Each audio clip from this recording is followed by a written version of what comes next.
bia kamal kajan gwas me ban ngi ke tongnat ka ten ban ngi ka ban tong nuare do be ram di ti kwen tong nas ngai keja ke ram tot ajan do dan ban gwi kajan gwas me mi jira mi jidit kajan channel me gore jin be subscribe ko bi do badanan ba tongnat ba jinge keja bije chwa je ke nishang gwan dial ko gorjen o betong nuare ba nad ngi keja gwa ko do ba ling keja gwa me ko kor kam wi ngi jama tuk bete ka ngai ka bane tindit to kon ga ban tindit tete ka ban tindit to kon ga ban tin tani bi kwen ban tin tan be ngai ke gwaren de den bi jangai anyok bi bani yu ale bi ngaje no bani yu ale ka tekien mu wi boga me mi wi jetuk ke wi video ma wi je ku jagwa anyok bana bantin check jodien ba bana ja ngaj baten ka jan gwasama ka kore bana re bane bana ka ngaj kere bane ka tekien ka bekane bana ka gwi kel ka dop mi ba ka ngaj ke ja ko gor kono ba tung wer ba ja ngaj ka do ma gwa mi wi ngi je ma wi jetuk ban tindit bi ngach ban tin tani bi ngach ban yual bi ngach ban tin check jodien bi ngach re ban ba bi ngach ke ban tin kono kan ma ten kwal man keten ban tindit kana ban tin tani gwasme te kon ke a e i o hu na me a simgi kon na me a na me e i o hu ke ban tindit ka to la bant dit dagien kana bantin tiane a guardian jente ka dago ci ko bandu wi kono ma gwasme titi akan banatin dit bi ci ngajo ene bam dit mi cha gor shit ke mela kona la shwal ke capital letter ka tok linglis ken capital letter o cha gor a lat dit ken diti ke ban tindit baka kwen ga kel ban woga bantin tuani ke banatin de kuje meten ban right kaka do badana de kon kanen ke je ke gwara cha gorka ban je tok a e i o u wa ya ba pa ma na nga nya ra da za ta sa la ka ga ha sha ja e ha o u jen kwen dan de kwen ka ban woka bantin tani ka bantin tani degdien agwar en cha gor ke kemen de ka bantin dit kan cha gor la de tiani ko kan bandin mi cha ka gor lam dit de kan gwam di de kananang chaga chuda ko de titi de ka cholti tani ke tin queen ken ke gwara na cha gor ka di nen a midit ka a me matot mi chi kon wi kon ka a men a me ken a me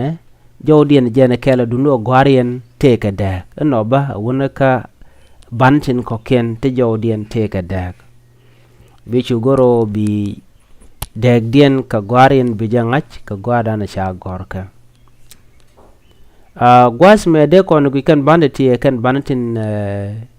tek jodien tin pai kon ko gwich ka bandia titi ka ban tek jodien tele bane yualetin ke tele re banetin titi ka banten tek jodien wa ya ba pa ma na nga nya ra da za ta sa la ka ga ha sha ja kede ti shwal ke bani tin tek jodien chemgi konum kan bantin tek jodien na mena jodien gule kie ken la to keriedo ke ken bugut keriedo ne mi cha ja gor no bariet ba ja gor kan bantiti kan bantin kontin to keriet chicken chet ka bani yuale ko bani yuale kan la das las ka der rida ba ja to ka bantin tek jodien be bant der bi ga bayol ka kire baka ba jo gor ba en tek jawde titi ken banten kon en tek jawdien bana wewe kingich ken ti kare bani re bani kare banin kontintel ka banatin shane kwenowon ala banatin dit kana bantin tane mulu kon jo gwasame nega tugde kede ti shwal ka bani tin tane kana bantin dit kede tini mitelten baje chole re bani dungno ken yam te bani yu ala te kare dien chana minuten titi ka ken bandin shwal ka bani yu ale ki bandin konen pol jawdien tandien miteleka ka bandin pai kon ka gwich de ka chole re bani titi akan banatin kon tin chwal ka bani yu ale a e o hu e he o murai kon ka ba me nemeni e bakel bo ka banin chwal ka bantin tek jawdien banatin tek jawdien o ken la to ko ne keriet ambame e bakel ka banin kon tin tek jawdien jen shada ba kanana mani shimugori han deri hadere gor deri wida deri kek ki deri gor banana la am shawida kek kena deri jinno ngan ba dungno neme e bakel ka banten konen tek jawdien si ba kel ka banten pol jawdien ki banne yuale deja nang ka banten kon tin tek jawdien gorje biaja ngajen chwale ha shekahan mugwar ka han pi nang ka ha hen tangwas ni laniring wala kana cholengen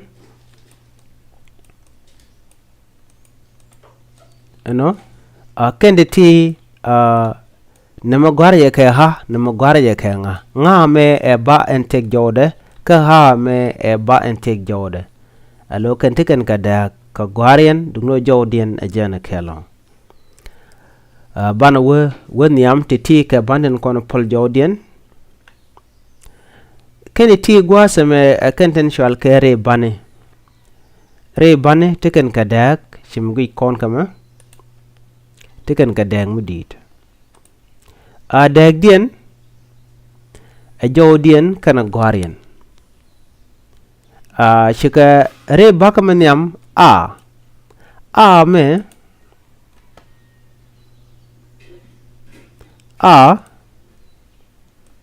nime shale a he ha e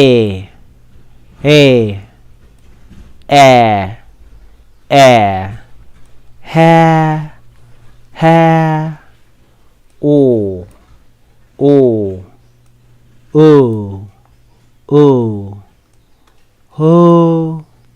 ho he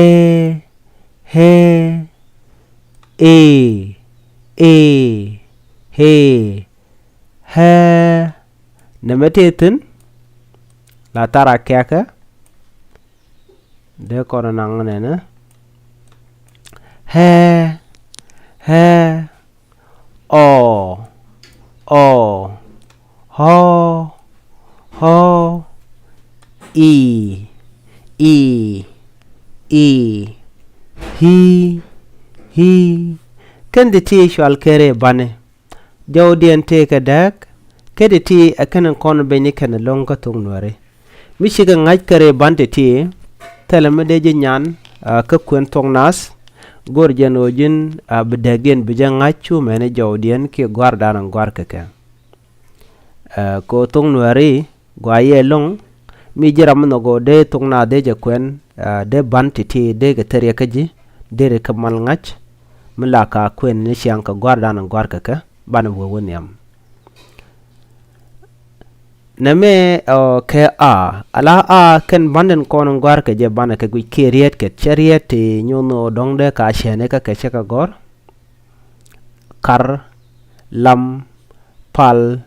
luak rake tame pai dual poanyaja kende ti kan dia de nen tena a darien na me a kede ti no gwasa me a na mbo a awewun nyal ke awun ping gwasa me kad ro shwal ke a kar lam pal luak rake tame pai dual poanyaja kede ti kan dial ke riet tete a teten ban won nyam nyok neme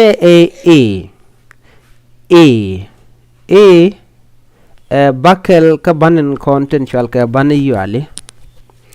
jen la lat kana jadar shire ka ab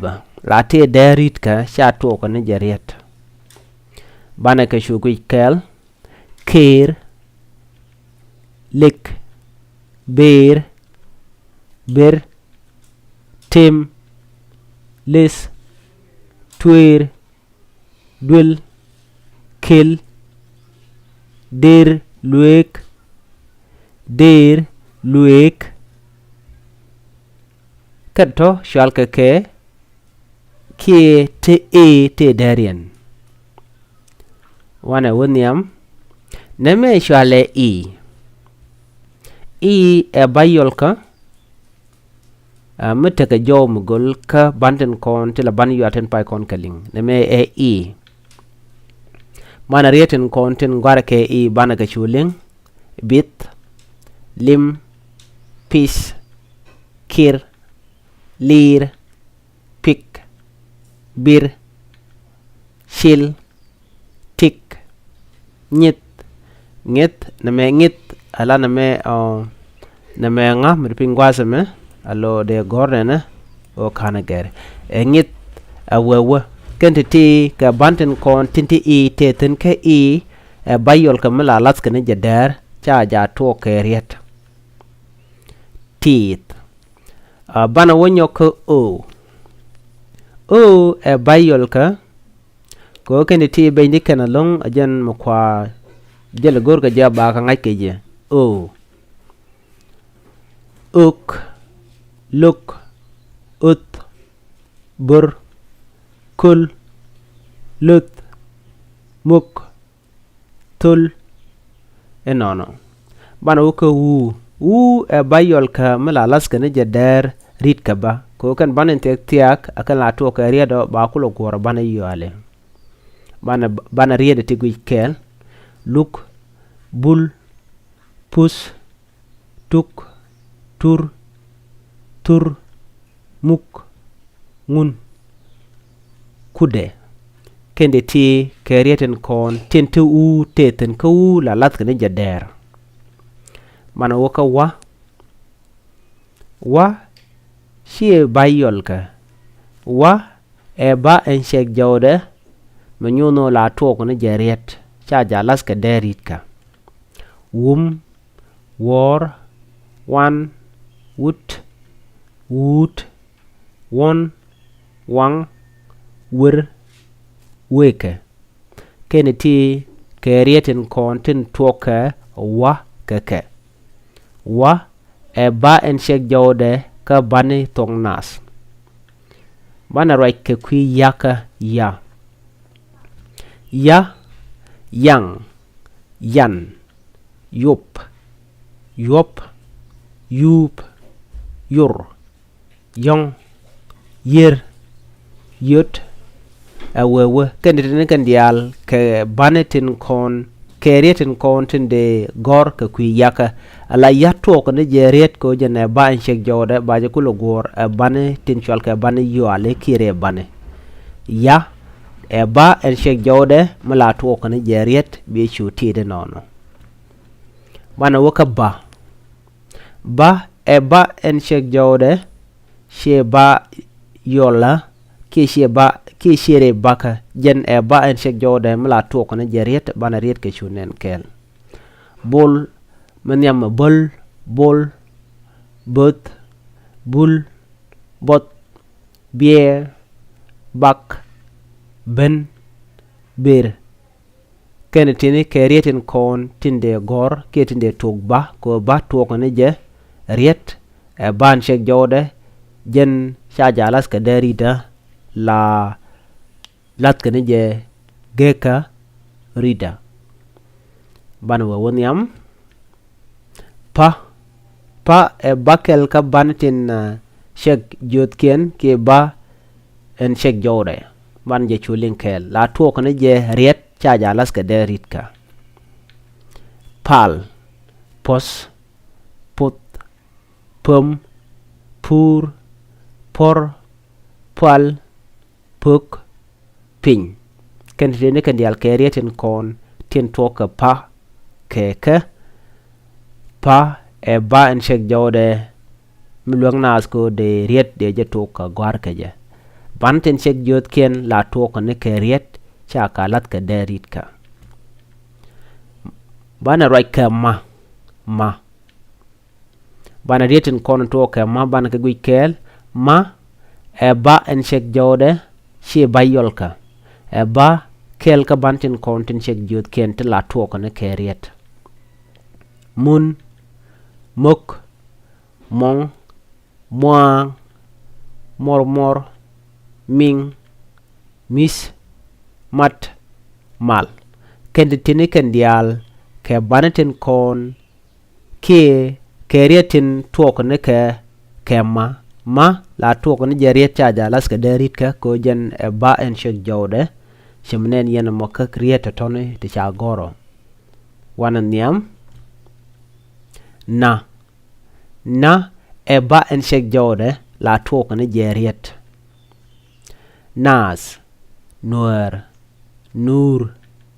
nak nir nus nur nak nup nas nuer nur nak nir nus nur nak nup keditini kerietin kon tin toka kena awawonyam na e ba en shek jawde mala toka ni jeriet ba me shwalena emat naka kene ha na mishaka mat kene ha bekena bikeneno na e bakel ka banatin shek josken jen la toka ni jeriet cha jalas ke derika na kene ha mishikanen e shaka turiet bi shwale na bana rieten kontin toka kena bana ka gwikel nial nuk niam nok nuk niam nial nuk niam nok nuk niam awewoniam de ko rietin kon ki rietin wande toka kena de kon ka gor ke jen ba e shek jode me na e ba en shek jode mala toka ne jeriet shabi der rida bana wewoniam nga e ba en shek jode mila toka ne jeriet e ba kel ka bandin kon en shek jod ken te la toka ne keriet ba ga kulo gor a bana yuali bana shu karietin konten gor ka kenga ngom ngwan ngak ngun ngat ngik ngun nguk ngwang ken tini ken dial kerietin kono toka kenga nga e bakel ka bantin shek jawdien mulong nas ko de riet ti de ka gor ka je chumeni riet tin ko kientin kan gor ka jen gwasme bana woniam nya eneme e mat nak keneya na keneya mishaka mat be nya be jeno nya e bakel ka bantin shek josken te la tuoko ne keriet bantin shek josken ke banete la tuoko ne keriet ka bantin bokor banatin shek josken shal ke bana yuali akan alas ka derit kamo ka tung noare bana shuwa karietin kontin tuoko kenya nyal nyeng nyot nyak nyun nyak nyon nyuak ameneriet tin kokien tin kan gor gwasme tuoko ke kenya nya e bakel ka banatin shek jaw dien te la tuok ne keriet bana wakara ra e ba en shek jawde me la tuok ne keriet chaka laska derit ka bana shu keriet en kono tuok ka ra ran run reng ring ron runga rong rel rip rik rum kenetini ke rietin konten tuok ka ra la tuok ne je riet shira shawya be ka korit ka ke darit ka ra la tuok ne je riet ko jen ba en shek jawde bana wonyok da e bakel ka banden shek jot ken te la tuok ne keriet da dul dul det dei dol dot deng dep diew duke keniti kerietin kon tin la tuoke da keke dul det dei dol dot deng dep diew duke bana wonyam neme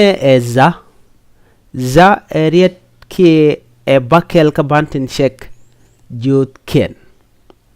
da emat daka keneha da keneha mishaka mat be za bejenu shwale za te keriet te la tuokeje bana shu tin kel dum duk dang don diel dim dan don duñ don dan dim diel don dang duk dum duk dang don diel dim dan don duñ kede tiken dial keriet te la za atuoke keke biriet ko kenen kono tuoke za bike shugoro bika ngajba za e bakel ka bantin kontin chek josken ka tok nene tenas bana right ke ba e shek jode mishalita ta e bakel ka bantin chek josken te la tuok ne ke riet bana rieten kono ngara ka ta bana ka shunen ken tet tut tong ter tur tim tiek tot ke tot tum tok tum tot tiek tim tur ter tong tut tet tut tong ter tur tim tiek tot tum tok kende ti ke rieten konon tuoko keta til a rietong nas ta e bakel ka bantin chek jow dien til a tuoko ne ke riet shikene be darit ka mich gwar keriet bana waka ba ando dien ne me shwale ta e mata kene ha ba ye chole ta e bakel ka bantin chek joskien tin la tuoko ne keriet ke shiriet cha gude keke bana shugoro bana rietin kon tin tuoko ke ta bana ke chulin kel ta e ba en shek jawde mala tuoko ne jeriet tok tuan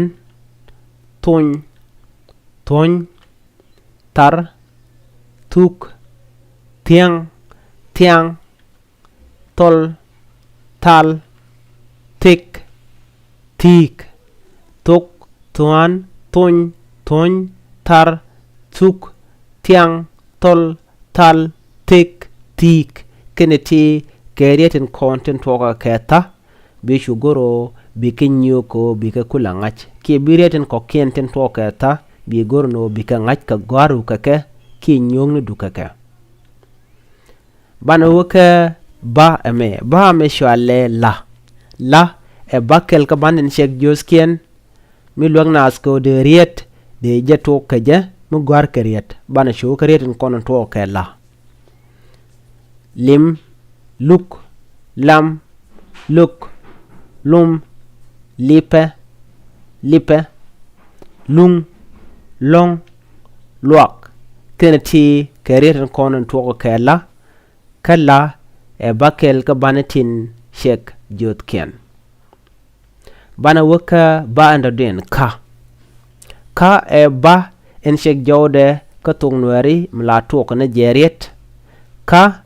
te ka lang madid kerieten konen gwarka bana ka chugwich kel. Koch, kuk, kwok,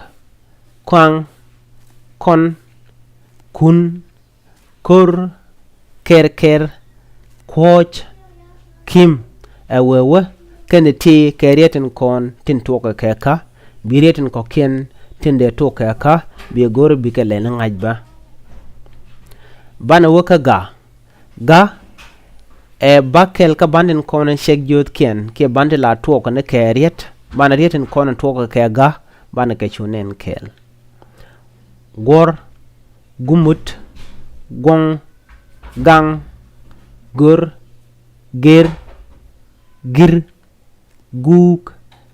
gat, gwan, awewe. Kene tiken dial kerieten konten tuoka ke ga e bayol ka mi ga e ban chek jode mila tuoka ni je riet sha jalat ka derit ka tung ne tanas. Bana rek ke ha sheda baka bayol ka duno jodien jen she duno gwarien jen me la tuoka ni je riet sha bi derit ka ba mi nyodo jen e ba en chek jode ka bani tung nas bana je chulin kel ka dobo dande kono ngaj ke je bana rieten kono tuoka ha bana ka gwich hen on hok uk ir e on hos kere tiken dial kerieten konon toke kitchen gorka ke bichu ngajo hen on hok uk ir e on hos ken dial kerieten kon tin toka ke ketuk nueri bana waka mendo dien kel sha e bakel ga bandin shek jodien sha la tuoka no jeriet sha be koritka la tuoka no jeriet je la tuoka riedo bana je chunen kel ki bana je lin kel sham chwech chok chul chen chel shong shuk shir shim chak kene tini kerieten kontin to kesha menarieten kono kan gargwasa me bichu goro jin bika gori bika ngach bana waka ja e bakel ka bantin chek juskien ke banen kono chek jode jen doganas ka garbani ke baban ba ka tok ke je ke riet ba ka tok ke je en ja te ke de ke bandin ko ken ban rieten kon to ke ja bana kenen kel ko ja e ban shek jode mila to ko ne jeriet ba jok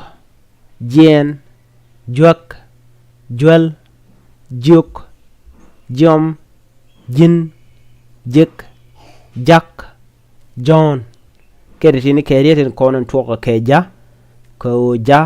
e ba en shek jode ka tugne internas bana e bana je guj e bayol ka ke ba en la lat kana ja kam rieni tin la bani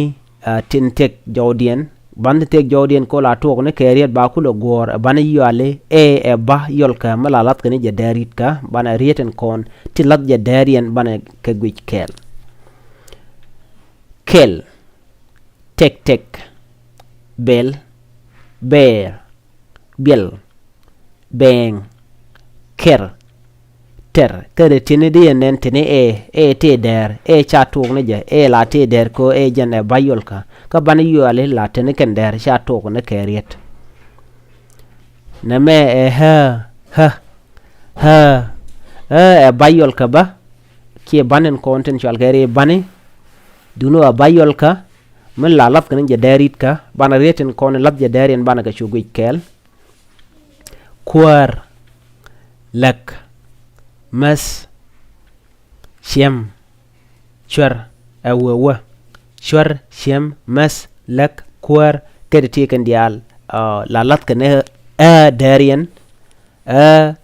bayolka kire baka mlalat kene je der sha to kene je riet o bayolka mlalat kene je derit ka ba ko bane yu al dial lalat kene ka der sha ka to ke riet ka tung nentenas bana riede to shugui kel los ok kor pos tor kol awewe kede tiken dial ke rieten kon ti lat ke o lat de deren chumen rieten kon tin kan gar gwasme to kon ke o ba yolka ba mila laskene je der rini shaja to ke riet ko jene ba yolka bana rieten kon tin la lat ka deren bana ke gwikel lum tur kur kul dul luk awewe tato ke kenden konte la alaska darian biya tekamal ajen gwadrando kon to kaje mi jira ma jidit kajen channel me gorejin bi subscribe ki bi jen nywa kanitin kokien kono kono derieten kon tin ngi koro dan keke de kana wewon yam ko de kanun ka ya ka tung nen nas jen gwadrando kon chongten en gwasame biya tekamal chu peru jo jin der jin yak ba ne ko kien ke der subscribe ko ba tung nen nas ba ja nge ke gwasame ka kwi gan kene kwi nen dit ko de tok de jangach gon ne tungwan biya tekamal bye bye